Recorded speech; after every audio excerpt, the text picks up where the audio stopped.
Hello, as you can see, it's dark out, I'm tired. I decided I needed to get a video done today. I have 3 hours and 30 minutes. Real quick, this is just a thing I've worked on kind of today and a little bit of a few years ago. So what this is a family tree of languages. I would note that it's kind of BS to consider languages to be part of families because first, languages can produce asexually. Obviously all language production and creation is asexual unless there's some really interesting languages out there. So it kind of works a little bit differently, and also languages can last for a lot longer than a human could possibly exist for. So obviously in reality, going and saying, oh well, this language is this and this is how this family tree works is wrong in every way possible. But it's a good way of thinking about the roots of languages. Given that practically every language I've practiced so far is considered a Pro-Indo-European language on this, that's what I'm going to go over right now, and I think it'd be interesting to do a video at some point in time, or multiple videos, talking about the aspects of said family groups. I think also it'd be interesting to go over some dead languages and kind of work my way through possibly figuring out how something would be said in said language. You have these four major groups, in my opinion. I'm sure if someone here is a linguist and is looking at this, they might be having an aneurysm, but this is the way that my brain thinks of languages. So you have Anatolian, which I don't know much about. You might recognize Hittite. Then we have Celto-Italo-Tocharian. If you were to go to Italic, here you can go to Latin, Vulgar Latin. I couldn't remember if Vulgar Latin or Classical Latin was the one.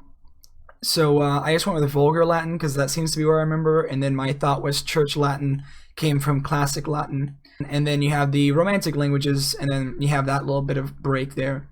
You have my favorite of all family trees of any language, which is the Balto-Slavo-Germanic. And it is fun to say. I don't really care much about the Balto-Slavic line, but Proto-Germanic, that's my cup of tea. Within this, you have North, East, and West Germanic. Although I disagree with this, I put English in here, but instead of putting Old English, I only put Middle English because, in my opinion, Old English is a North Germanic language, which I don't believe is actually in here. Again, another thing, if there is, by some miracle, an actual linguist watching this, I apologize for you having an aneurysm. This is just the way that I think of languages, and this is the way I will probably teach or just generally talk about languages. It's useful to know the way that my brain processes stuff to help other people understand whenever there's a little bit of nuance in what I say. Of the North Germanic languages, you have Old Norse, which is kind of just the father or mother of North Germanic languages. They all have that root. So in reality, instead of North Germanic, I could just say Old Norse here because this wasn't really a language per se. There might have been, like Proto-Old Norse and stuff like that. I have lots of protos in here, but for the most part, you have North Germanic and then Old Norse. In Old Western Germanic, you have these. Faroese is probably the most beautiful sounding language to me. Obviously, languages sound beautiful to different people in different ways. One thing that people always say is that French sounds beautiful. I think it sounds like garbage. So yeah, everyone's entitled to their own opinions. You can just be wrong if you think that French sounds pretty. Of these, I think Faroese, Icelandic, and Norwegian are the only ones that are still living. I'm fairly certain Greenlandic died, and I don't even really remember what Norn is. Within Old East Norse, we have Danish and Swedish. The Baltic German, you have Elfdalian and Old Gudish, which Old Gudish goes to modern day Gudish, and that is, I believe, still spoken. You could technically just put the Baltic German languages into the Old East German, most likely. I excluded it because I think that these two languages are distinct enough from this that it should not be considered the same. But I mean, within East Germanic languages, there were more than just four, a lot more than just four, but I kind of gave up. These are the ones I've studied, although for the most part, not much. I think that Gothic sounds pretty, specifically Old Gothic, but in reality, no one really knows what it sounded like because it's been dead longer than people could record it. All we have is how people spelled things using Latin letters in those languages, so we don't really know how it's pronounced.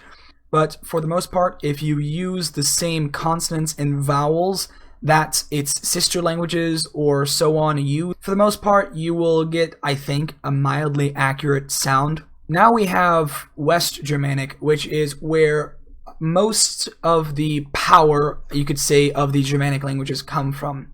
We have Low Franconian, or Franconian, I've heard it said, but I'm going to call it Franconian. Has Dutch, Flemish, and Afrikaans, which are still spoken.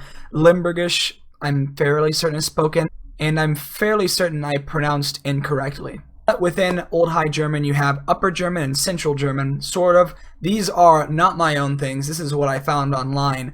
I would not categorize these as they are categorized in terms of name, in terms of Central and Upper German. In Central German, you have Luxembourgish, and then two things I can't pronounce. And then in Upper German, you have Alemannic, I believe that's how it's pronounced, Austro-Bavarian, and then Alemannic goes to Swiss German, which is very distinctly not German. If you didn't know that, be prepared if you ever go to Switzerland thinking, oh, I know German, I can speak German to them. If you look at some people's name for Germany, it's different. So you have Germania, which is what the Latins called a very large region which includes Germany. We adopted Germania. I believe French and I know Spanish and obviously some other languages. Those people groups call Germany something along the lines of Allemand, and that comes from that people group which lived near the border with Switzerland and France, and I mean not really Spain because they don't touch, but you get the point. Finally, we have what I think is possibly the worst part of this entire family tree besides, you know, some of the upper stuff that we don't really know. For example, first spoken languages. The reason for that, I kind of said a little bit earlier, and I'm just going to repeat what I said earlier, is Middle English is not the oldest form of English. We also had Old English. Old English, for anyone who's ever studied it, would have to say that it is a North Germanic language. The people who don't say it is are wrong. That's simple. That's just the simple truth. And I will fight anyone who says otherwise. But I included Middle English onto here as an Anglo-Frisian West Germanic language just because at that point in time there was enough West Germanic influence that you could say it. And then we have English, Scots, and a dead language called Jola. I think sometimes pronounced Jola, but I don't really know much about it. I also don't consider Scots to actually be a distinct language from English. There's a lot of people in Scotland who like the idea of Scottish independence, and they want to consider Scots to be a different language than English. And then you have Old Frisian. People say Frisian is the sister language of English. They're correct if you just go off of like something like this, but I'm going to be honest with you, learning any of the North Germanic languages is far easier than Frisian. It's important to note something that people don't know. I mean, I guess probably because it's not taught in school, and even if it was, people would probably not remember. Basically, you just get a standard Japanese person and a standard Germanic person. There is more genetic similarity between them than a lot of the groups within Africa. For example, the Pygmy and the Neolites. And it's because of the people group exchange that the East Asian languages are considered more similar to the European languages.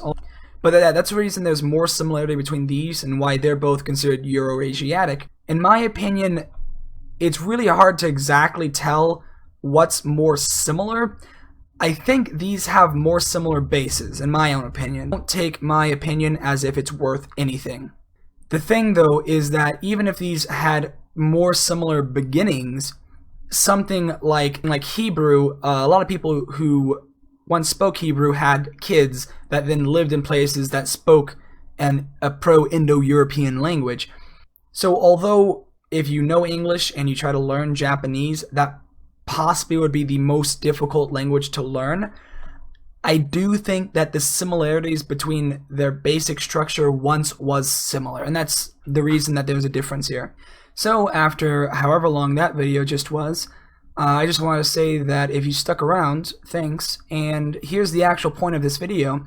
So of the things I went over, the big groups, I have a goal. First off, I want to learn every Germanic language that exists, but to be more specific about how that relates to making YouTube videos, I would like to go over language families and groups and maybe spend a month or so learning or practicing or understanding the differences between them and differences between its sister languages, and then just kind of giving you a nice rundown of the history of the language group or the language specifically.